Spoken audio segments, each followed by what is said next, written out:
Continue करेंगे इसी को आगे। समय है ना आपके पास? समय तो है। ठीक है, समय होना चाहिए सबके पास। समय है तो फिर आगे बढ़ाते हैं कार्यक्रम। तो कह रहे हैं प्रहलाद जी, वंदन करी दासा तन भाव और दृढ़ विश्वास से सखा कहा। और दूसरा आपको क्या करना है? साख्य भाव रखना, सखा भाव। आपका सखा के प्रति विश्वास होना चाहिए, तभी वो सखा कहलाते हैं। विश्वास नहीं हो तो सखा नहीं कहलाते। तो आपको परमात्मा के प्रति विश्वास, दृढ़ता, मजबूती पक्की होनी चाहिए। एक तो दासातन भाव कि जो कुछ भी चीज़ है वो सब उनकी है, मेरी नहीं है। और दूसरा विश्वास उन पर, नैचा उन पर, प्रतीति उन पर पक्की। और क्या करें? अरु आत्मा समर्पण कीजिए। और कह रहे हैं कि आपकी आत्मा को समर्पित कर दो, आत्मा को समर्पित कर दो परमात्मा, अपना कुछ भी नहीं रखना। समर्पण के साथ, शरणागति के साथ, सो करो सो राम जी, मैं तो करता नहीं, राम चरणों में करूं, बड़ी चूक मुझ में। ऐसा समर्पण के साथ, शरणागति के साथ। और फिर क्या कह रहे हैं? नवदा भक्ति प्रेम मन दीजिए। आपका जो मन है ना, किससे दीजिएगा? नवदा भक्ति से। मन को क्या चाहिए? आरंभ चाहिए, कुछ न कुछ काम चाहिए। 9 अंगों की भक्ति से मन रिझता है, राजी होता है, प्रसन्न होता है। और अब बालक को सीधा कहो कि तेरे को बोर्ड का एग्जाम देना है 10वीं का, दे पाएगा? पहले पहली, दूसरी, तीसरी, चौथी, 5वीं, ऐसे स्टेप बाय स्टेप। तो अपन 9 तक तो करते आए हैं आज दिन तक।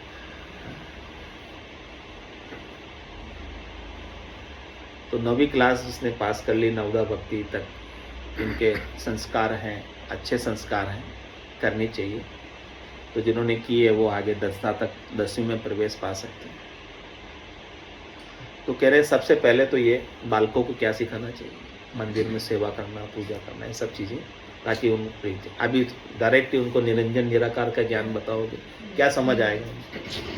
कुछ भी समझ में आने वाला नहीं। तो कह रहे हैं कि नवदा भक्ति प्रेम मन दीजिए। इस प्रकार से आपका मन उसमें लग जाएगा, भक्ति के तरफ आपका रुझान हो जाएगा। तो फिर विद्या सो जो ब्रह्म पहचान, फिर ब्रह्म को पहचानना। वो सच्ची विद्या है, वो सच्चा ज्ञान है, स्वरूप का बोध करना।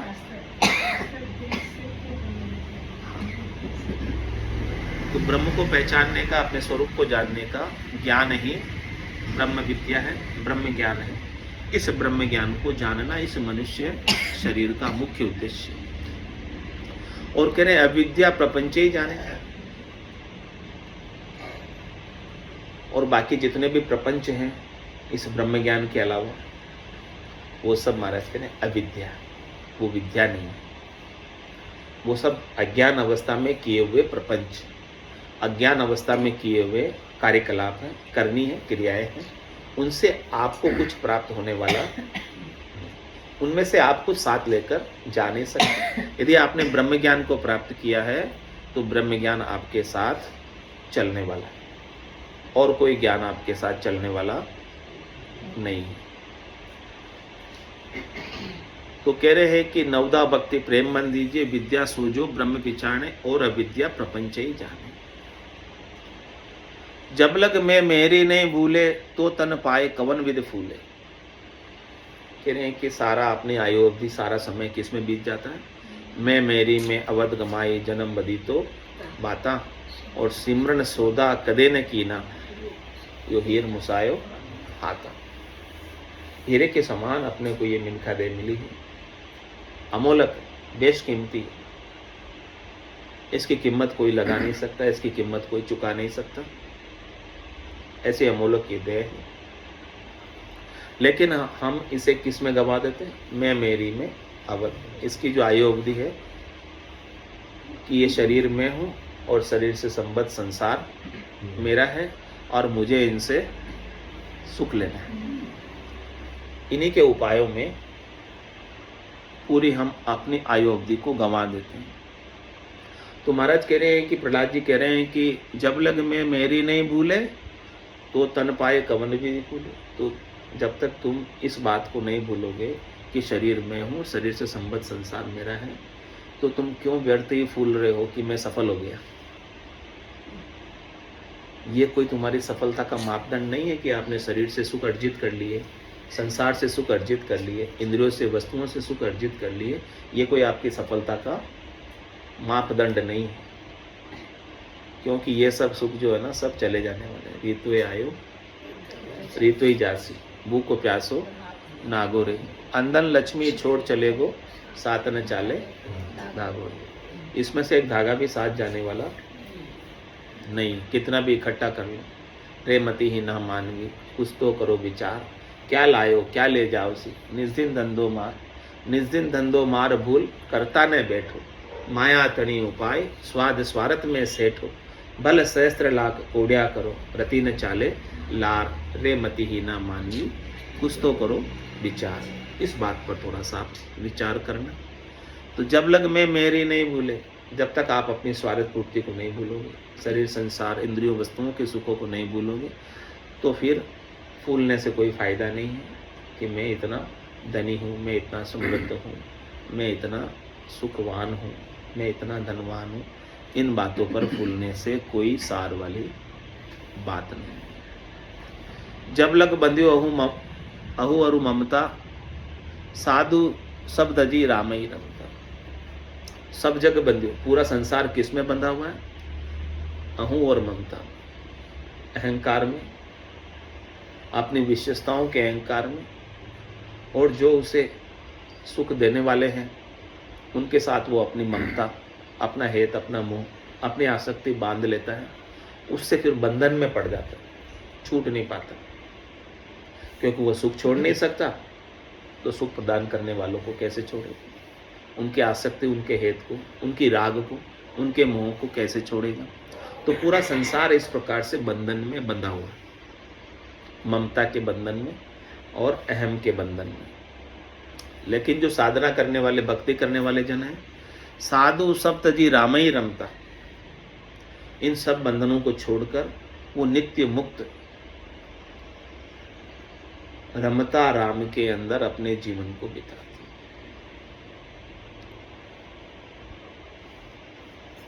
वो अपने स्वरूप का बोध कर आनंद स्वरूप को जानते हैं। जो सबके अंदर रमण कर रहा है राम, उनकी पहचान करते हैं और उनका आनंद लेते हैं। होम जिज्ञ व्रत पूजा दाना, बलि देवत से जिग विधि नाना। कहने की शरीर के सुख के लिए, संसार के सुख के लिए, इंद्रियों की वस्तुओं के सुख के लिए, तीन लोकों की फलों की प्राप्ति के लिए अनेक प्रकार के होम होते हैं, यज्ञ होते हैं, व्रत होता है, पूजा होती है, दान होते हैं और देवताओं के बलि भी चढ़ाते हैं, जिससे वो देवता प्रसन्न होते हैं और सुख प्राप्ति का कार्य कर देते हैं। तो कह रहे हैं कि प्रहलाद जी, काहे तात करे विधि एति, सब तजी भजिए राम संग। इतना सब कुछ करने की आवश्यकता नहीं है। इन सब को छोड़कर यदि आपने राम जी का वचन कर लिया तो आपके सब कुछ सज गया, क्योंकि राम जी मूल है, सबको शक्ति प्रदान करने वाले, समर्थ हैं, सबल हैं, सबको आनंद देने वाले हैं।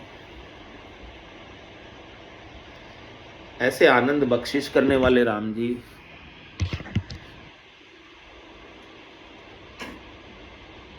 का सुमिरन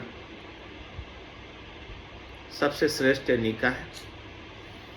जिस प्रकार से वृक्ष के जड़ में, मूल में जल का सिंचन कर दो तो फिर शाखा को, टहनी को, फूल को, पत्ते को अलग अलग पानी पिलाने की आवश्यकता नहीं रह जाती।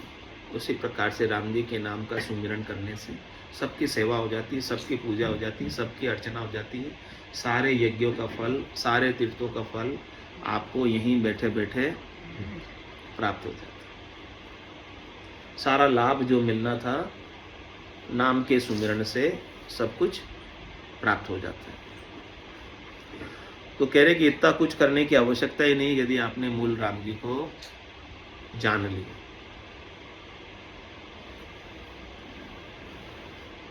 भगवत बिना सद्य सुख नाई सकल जीव भूले ब्रह्म। कह रहे हैं कि ऐसे राम जी के भजन के बिना आपको सद्य सुख लील विलास मिलने वाला। हाँ, 3 लोकों में फल मिलेंगे दूसरे सारे उपाय करने से, करनी क्रिया करने से, लेकिन वो हमेशा नहीं रहने वाले, टिकने वाले नहीं है, प्राप्त होकर चले जाने वाले। आप चाहते हो कि सद्य सुख, जो सुख चाहे तू सदा, शरण राम की ले, कह नानक मेरे मना, ये दुर्लभ मानुष नहीं। सुख का सागर राम है, दुख का भंजन हार, राम चरण तजिए नहीं, भजिए बारंबार।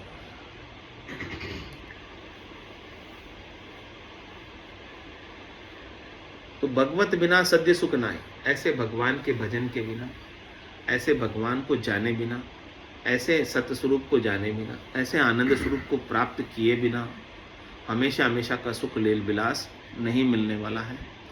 लेकिन सकल जीव भूले ब्रह्माय, लेकिन सारे जीव जो है किस में भूल रहे? भ्रम। भ्रम किसका है? कि हमें शरीर से, संसार से, इंद्रियों से, वस्तुओं से, व्यक्तियों से सुख प्राप्त हो रहा है, इसका एक भ्रम है। वास्तव में सुख होता ना इनसे तो आज तक हम तृप्त हो गए होते, लेकिन इन सुखों से कभी कोई तृप्त हुआ है क्या? नहीं। क्षणिक कहने को मन तृप्त हुआ, लेकिन मिटी नहीं अभिलाष। मन तृप्त हुआ कहते हैं, लेकिन अभिलाषा अभी भी है सुख प्राप्ति की। यदि तृप्त हो गए होते तो अभिलाषा मिट जाती। तो कह रहे हैं कि भगवत बिना सद्य सुख नाही, हमेशा हमेशा का लील विलास नहीं है। लेकिन सकल जीव भूले ब्रह्मा, इस सुख प्राप्ति के भ्रम में सब जीव भूल में पड़े हैं और सब वही उपाय कर रहे हैं जिससे क्षणिक सुख प्राप्त होता है।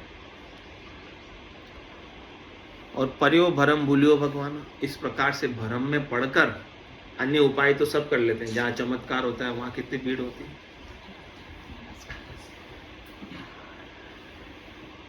और यहाँ कितने जने हैं। ब्रह्म ज्ञान किसको चाहिए? आत्मा का कल्याण का ज्ञान किसको चाहिए? सबको संसार के सुख चाहिए। कोई जानता ही नहीं, कोई समझता ही नहीं। तो इस प्रकार से सब भ्रम में पड़कर सुख प्राप्ति के उपायों में लगकर मूल भगवान को ही भूल गए। मंदिर में जाते हैं तो भी क्या मांगते हैं? मेरा ये काम कर देना, मैं आपके सभा में प्रसाद कर दूं। वहाँ भी भक्ति नहीं मांगते, आत्मा का कल्याण नहीं मांगते, भजन नहीं मांगते, वहाँ भी संसार के सुख ही मांगते, 3 लोक के फल ही मांगते हैं। इस प्रकार से सब भ्रम में पड़कर मूल भगवान को, मूल राम जी को, सत्य केवल ज्ञान को भूल गए।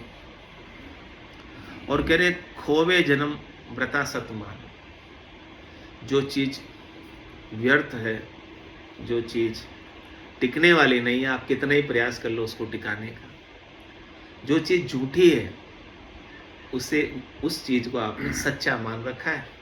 और सच्चा मानने के कारण, भ्रम में पड़ने के कारण आपने पूरे जन्म को ऐसे ही खो दिया। झूठे को सच्चा मानने, सच्चे की पहचान कभी हुई नहीं। झूठा था उसी को सच्चा मान रखा।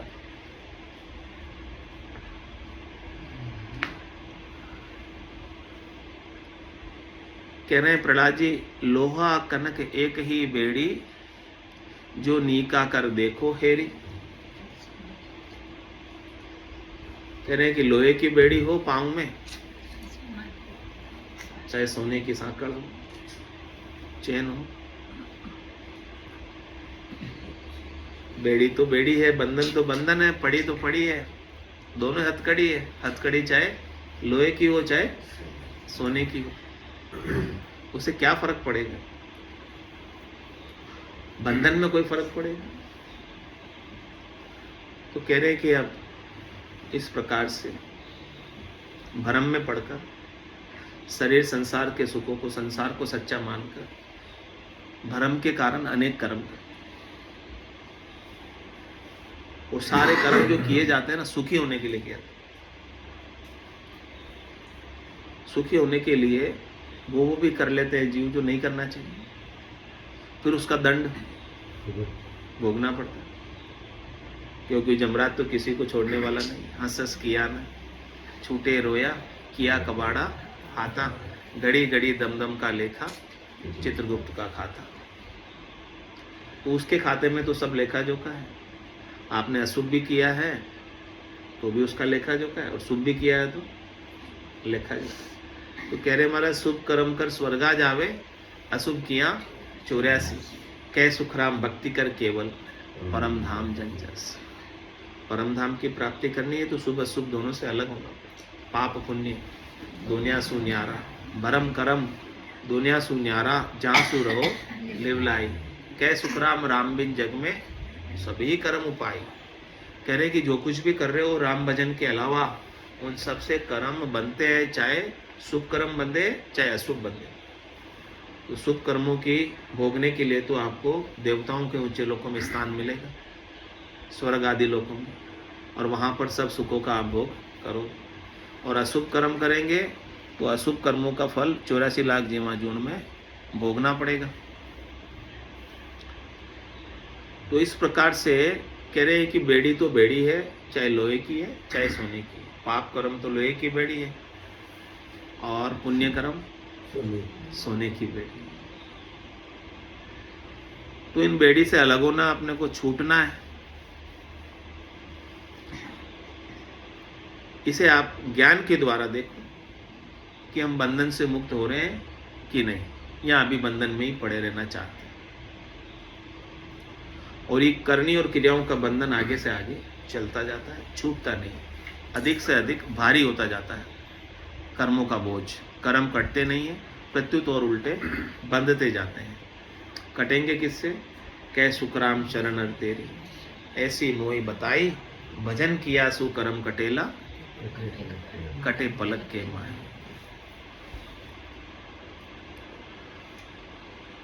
और कह रहे सुरनर असुर विषय रस जैसे, पशु पक्षी सुख पावे तैसे। विषय के सुख है ना, शब्द के, रूप के, रस के, गंध के और स्पर्श के सुख कैसे हैं? जैसे पशु भी विषयों के सुख वैसे ही हैं, सेम, जैसे अपने को मिलते हैं। और जैसे अपने को मिलते हैं वैसे ही विषयों के सुख देवताओं को मिलते हैं। इनमें कोई अंतर नहीं है शरीर के, क्योंकि देवताओं का भी शरीर होता है, अपना मलमूत्र का शरीर होता है, देवताओं का तेज पुंज का होता है। ऐसा नहीं कि वो केवल आत्मा है, उनका भी शरीर, वो भी 84 में आते हैं। देवता शरीर भी 84 लाख में ही आते हैं, मनुष्य शरीर भी 84 में ही आता है, पशु पक्षी का शरीर भी 84 में आता है। और सबके शरीर बने हुए हैं, सबके अलग अलग तत्वों से प्रधान है। तेज पुंज का शरीर तेज तत्व से प्रधान है, अग्नि तत्व से प्रधान है, अपना शरीर पृथ्वी तत्व से प्रधान है, इसमें जल तत्व भी है। सारे 5 तत्वों के बने हुए सबके शरीर हैं। तो कह रहे हैं कि सबके सुख एक जैसे ही हैं। जैसे पशु सुख भोगते हैं वैसे ही नर नारी सुख भोगते हैं, और वैसे ही देवता सुख भोगते हैं। उनके सुख कोई अलग नहीं है। तो जो सुख यहाँ छोड़े वो वहाँ आगे जाकर मिल जाते, लेकिन मुक्ति नहीं होती। इसीलिए वहाँ देवता स्वर्ग में बैठे बैठे अरदास करते हैं, कहते हैं अहो प्रभु मानव तन दीजिए, भरतखंड के माई, केवल भक्ति करा संत सेवा, और करा कछु नहीं। क्यों कह रहे हैं? इसलिए कह रहे हैं कि मृत्यु लोक होता नरदेही, राम नाम नहीं संचा, जब तप यज्ञ व्रत किया आदि, और स्वर्ग लोक सुख पंचे। हमने क्या किया? जो सब कर रहे थे वही हमने किया। जब किया, तब किया, यज्ञ किया, होम किया, व्रत किया, यज्ञ किया, जितने सारे उपाय थे सुख प्राप्ति के वो सारे उपाय किए। और दान पुण्य भी किया। तो किस लिए किया? कि हमें आगे मिलेगा। मिल गया। हमें कोई ऐसे समझाने वाले संत सदगुरु केवली भगवंत नहीं मिले थे, इसलिए हमने वही किया जो सब कर रहे हैं। तो हमने यहाँ आकर देख लिया कि यहाँ के सुख भी स्थिर नहीं है। जैसे जैसे हम सुखों का भोग करते हैं वैसे वैसे हमारे पुण्य खुटते जाते हैं, और जैसे जैसे दुखों का भोग करते हैं पाप खुटते जाते हैं। तो सुखों के भोग से पुण्य खुटते हैं और दुखों के भोग से पाप खुटते हैं। तो हम सुख तो यहाँ भोग रहे हैं, पुण्य हमारे यहाँ पर सब समाप्त हो जाएंगे जितने पुण्य हैं। फिर क्या बचेंगे? पाप। उनको भोगने के लिए हमें कहाँ जाना पड़ेगा? 84 में फिर से जाना पड़ेगा। क्या क्या योनियां धारण करनी पड़ेगी? पशु की, पक्षी की, कीड़े की, पतंगे की, अलग अलग, कुत्ते की, बिल्ली की, सुअर की, इतनी सारी योनियां हमें धारण करनी पड़ेगी। तो वहाँ कितना दुख उठाना पड़ेगा। इसलिए वो प्रार्थना करते हैं कि अहो प्रभु मानव धर्म, हमें वापस कृपा करके मनुष्य शरीर देना, जिससे अब हमें अक्ल लग गई, समझ आ गई। पहले तो समझ नहीं थी, लेकिन अब हमें वहाँ जाकर समझ। ठोकर लगी तब अक्ल आती, बिना ठोकर लगे अक्ल नहीं आती। तो हम करके आ गए, सब देख लिया, अब हमें समझ आ गई कि अब हम वापस वो काम नहीं करेंगे कि जिससे हमें बंधन में पड़ना पड़े। अब हम क्या करेंगे? केवल भक्ति करा संत सेवा और करा। अब हम केवल की भक्ति करेंगे, राम जी के नाम का सुमिरन करेंगे, संत सदगुरु केवली भगवंतों के ज्ञान को धारण करेंगे। यही उनकी सच्ची सेवा है। और कुछ भी अब हम इधर उधर का काम टाइम खराब करने वाला नहीं करेंगे। तो सुर नर असुर विषय रस जैसे, पशु पक्षी सुख पावे तैसे। और कह रहे रजू के सरप सकल जग खाए। सारा संसार क्या कर रहा है? डर रहा है। किससे? रात में जब अंधेरा होता है और अंधेरे में रस्सी पड़ी होती है, हाँ, क्या नजर आता है? सांप नजर आता है। तो ऐसे ही सारा संसार जो है, इसने नकली को ही असली मान रखा है। तो रस्सी, लेकिन सांप मान रखा है। और सब डर रहे हैं कि ये सांप मुझे डस जाएगा। ये सब नकली चीजें हैं, इसमें से असली कुछ भी है नहीं। लेकिन जैसे ही सूरज उदय होता है, प्रकाश होता है, रात्रि का अंधकार चला जाता है, तो वो रस्सी जो पहले सांप दिख रही थी, अब क्या दिखने लग जाती? वास्तविक स्वरूप क्या था उसका? रस्सी। वो दिखने लग जाती। लेकिन वो कब होता है? जब सूर्य उदय होता है। इसी प्रकार से अपने भीतर भी सद्गुरु के ज्ञान का प्रकाश होता है, तब अपने को अपने असली स्वरूप की जानकारी होती है। जब तक अपने को ज्ञान का प्रकाश नहीं होता है, तब तक अपने को अपनी आत्मा का बोध नहीं होता। अपन शरीर को ही जान पाते हैं, जैसे सांप की तरह। जैसे रस्सी को सांप समझ रहे थे, ऐसे ही अपन ज्ञान के प्रकाश के अभाव में इस आत्मा को तो देख नहीं पाते। जो झूठा शरीर है, झूठा सांप था ना वो, असली सांप थोड़ी था। ऐसे ये झूठा शरीर है, इसे ही अपन सच्चा मान रहे हैं। लेकिन सद्गुरु जब ज्ञान का प्रकाश करते हैं कि भाई ये वास्तव में तुम्हारा शरीर है ही नहीं, तुम शरीर हो ही नहीं, तुम जीव हो ही नहीं, तुम तो केवल एक शुद्ध चेतन आत्मा हो जो परमात्मा के अंश हो। तुम परमात्मा स्वरूप हो, उस स्वरूप को जानो, ये तुम्हारा असली स्वरूप है। तो क्या अंधेरे में वो रस्सी सांप बन गई थी या अपने मान ली थी? मान ली थी या बन गई थी? वो नहीं बनी थी। तो अपनी मान्यता गलत थी, अपना भ्रम था उसको समझने का। ऐसे ही ये आत्मा है, इसको अपन शरीर मान लेते हैं और मरता हुआ और जन्मता हुआ देखते हैं तो इसे सच मान लेते हैं कि जन्म हुआ है तो मेरा जन्म हुआ, मृत्यु हुई तो मेरी मृत्यु हुई, ये अपन मान लेते हैं। या ये सच में होता है? मान सच में नहीं होता, सच में नहीं होता। आत्मा कभी मरती नहीं है, जन्मती नहीं है, आग में जलती नहीं है, हवा में सूखती नहीं है, पानी में गलती नहीं है, लेकिन हमें जन्मती और मरती हुई दिखाई देती है। इसलिए जन्म होने पर हम खुशियां मनाते हैं और मृत्यु होने पर दुखी होते तो अब सुख दुख मनाने का या नहीं? क्योंकि भ्रम था, ये तो सुख का भी भ्रम था और दुख का भी भ्रम था, क्योंकि रस्सी को हमने सर्प मान रखा था, वास्तव में तो था नहीं। महाराज कहते कि मरने पर रोना नहीं, तो ये वस्तु जिसकी थी उसने बुला ली। या जन्म होने पर खुशी मत मनाना कि आत्मा तो अजन्मी है, अविनाशी, इसका तो कभी नाश होता ही नहीं है, अनंत है, अपार है, अगाध है, इसका ही तो बोध करना है, इसे ही तो जानना है। इसे नहीं जान के रस्सी को हमने सांप मान रखा है। तो बताओ, अब कोई दुख रहा क्या या अब कोई सुख रहा क्या? सुख और दुख का केवल भ्रम था, जन्मने और मरने का भी केवल भ्रम था। ये जन्म रही है वो भी भ्रम है, मर रही है वो भी भ्रम। इस भ्रम को ही तो मिटा रहे हैं सद्गुरु, ताकि आप निर्भय हो जाओ, दोनों स्थिति में आप सम रहो, दुखी नहीं हो न सुखी हो।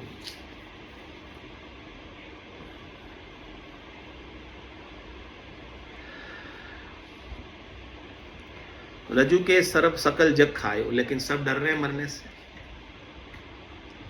क्यों डर रहे हैं मरने से? क्योंकि वास्तव में इसको सच्चा मान रखा मरने को। तो पूरा संसार वही उपाय करता है जिससे देह बच जाए, मैं इस देह से अमर हो जाऊं।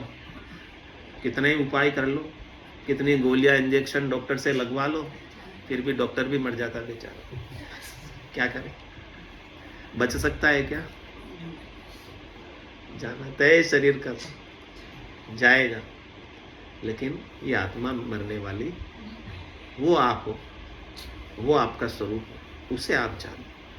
ये सद्गुरु अपने ज्ञान के माध्यम से आपको समझा रहे हैं कि आप ब्रह्म को असली चीज को जानो। यूं सपने जगत विश्व डहकाए, पूरा संसार क्या है? सपने में डर रहा है, सब कुछ सपने में ही कर रहा है, सपने में ही भाग रहा है, सपने में ही दौड़ रहा है, सपने में ही सब कुछ कार्रवाई हो रही है उसकी। ये संसार क्या है? जागृत का सपना।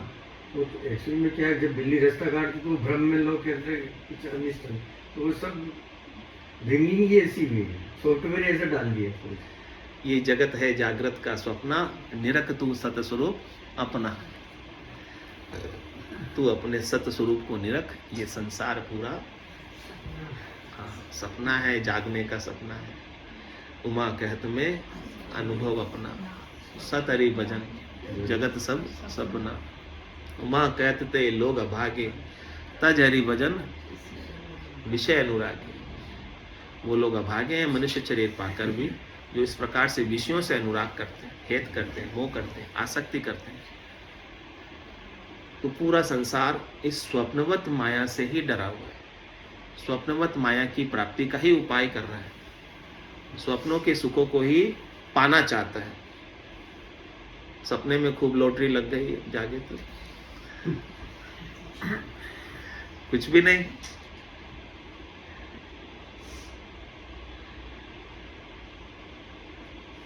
ऐसे ही महाराज ये संसार का स्वप्न तोड़ रहे हैं, जगा रहे हैं। माया मोह भरम की रजनी, सूता जीव अगाई, सदगुरु वाज करी कैसे राम को। सपने में डूब रहा था, जहाज के छेद हो गया था सपने में, जहां टाइटैनिक डूब रहा था, लेकिन किसी ने आके हिला दिया। वो मेरा सपना टूट गया। अब वो डूबने का दुख कहाँ गया? वहां तो दुखी होते, डूबा डूबा, मरा मरा, अभी मरा, अभी मरा, अभी मरा। तुम हिला दिया, किसी जगा दिया, सपने से बाहर आ गया। सदगुरु झकझोर रहे अपने को, जगा रहे अपने को, सपने से बाहर निकाल रहे कि ये संसार पूरा सपना है। संसार के सपने से बाहर आओ, अपने स्वरूप को जानो, अपने सत्स्वरूप को, आनंद स्वरूप का बोध करो, अपने आप का ज्ञान करो, आत्म साक्षात्कार करो। जो सपने जगत विश्व डका है, ये पूरा संसार इस सपने से डरा हुआ है। बुरा स्वप्न देख लेते हैं, डर जाते हैं, लेकिन जागने के बाद डर बना रहता है, खत्म हो जाता है। बुरा स्वप्न देखा तो उसका डर जागने के बाद खत्म हो जाता, नहीं रहता। लेकिन सारा संसार अभी तक भी सो रहा है। किसमें? माया में, मोह में और भ्रम में सो रहा है। सदगुरु हाथ पाड़ कर जगा रहे हैं कि राम कहो मेरे भाई, और राम कहोगे तो अपने स्वरूप को जानो। बोले सो निहाल। जो राम जी का नाम का सुमरन कर लेगा वो निहाल हो जाएगा। जो याद कर लेगा परमात्मा को, अपने स्वरूप को, वो निहाल हो जाएगा। ध्यावत मृग तृष्णा के पानी, यूं जीव बंध्यो दया दीवानी। महाराज मृग जल का दृष्टांत दे रहे हैं। रेगिस्तान में हिरण प्यासा होता है और मृग जल, वो जल पीने के लिए दौड़ लगाता है। देखता है दूर दृष्टि करके तो उसे रेत में प्रकाश के परावर्तन पानी के रूप में नजर आते हैं। वास्तव में पानी तो होता नहीं है, लेकिन उसे दिखाई दे रहा है पानी। तो वहाँ तक की दौड़ लगाता है। वहाँ जाता है तो कुछ पाता ही नहीं, पानी है ही नहीं यहाँ पर, ऐसा पाता है। फिर देखता आगे मिलेगा, चलो आगे खोजते हैं। तो आगे देखता तो आगे पानी दिखता। इस प्रकार से दौड़ता दौड़ता दौड़ता अंत में प्यासा ही मर जाता है। उसे पानी कहीं मिलता ही नहीं। इसी प्रकार से अपन संसार में सुख प्राप्ति के उपायों में दौड़ लगा रहे हैं। कभी शब्द में, कभी रूप में, कभी रस में, कभी गंध में, कभी स्पर्श में। देखते हैं कि इधर सुख मिल जाएगा, इधर सुख मिल जाएगा, इधर मिल जाएगा, इधर मिल जाएगा। वहाँ तक कि भागम दौड़ चल रही है और वो सुख की प्राप्ति के उपाय करते करते ऐसे ही काल आकर दबोच लेता है।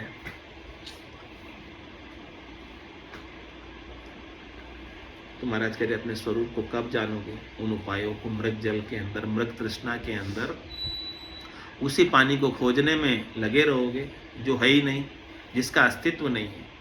आपका अस्तित्व है, आपके सिवाय और किसी का अस्तित्व नहीं है। इस आत्मा का अस्तित्व है, बाकी और किसी का अस्तित्व नहीं है। परमात्मा का अस्तित्व है और किसी का अस्तित्व नहीं है। सदगुरु की अगाध सत्ता का अस्तित्व है, इसके सिवाय और किसी का अस्तित्व नहीं है। बोलो राम सदगुरु देव जी महाराज ने धन्य हो, परम दयाल सदगुरु सुखराम जी महाराज ने धन्य हो। अनंत श्री सदगुरु सुखराम जी महाराज के ज्ञान सस्वरूप भगवान ने धन्य हो। केवली भगवंता ने धन्य हो। जीवा तारण जहां ने धन्य हो। मोक्ष के मालिका ने धन्य हो। अनंत कोटि संतान ने धन्य हो। राम सभा में राम राम सा, राम राम सा, राम राम सा। ये बीच में आपने ये क्या इंटरव्यू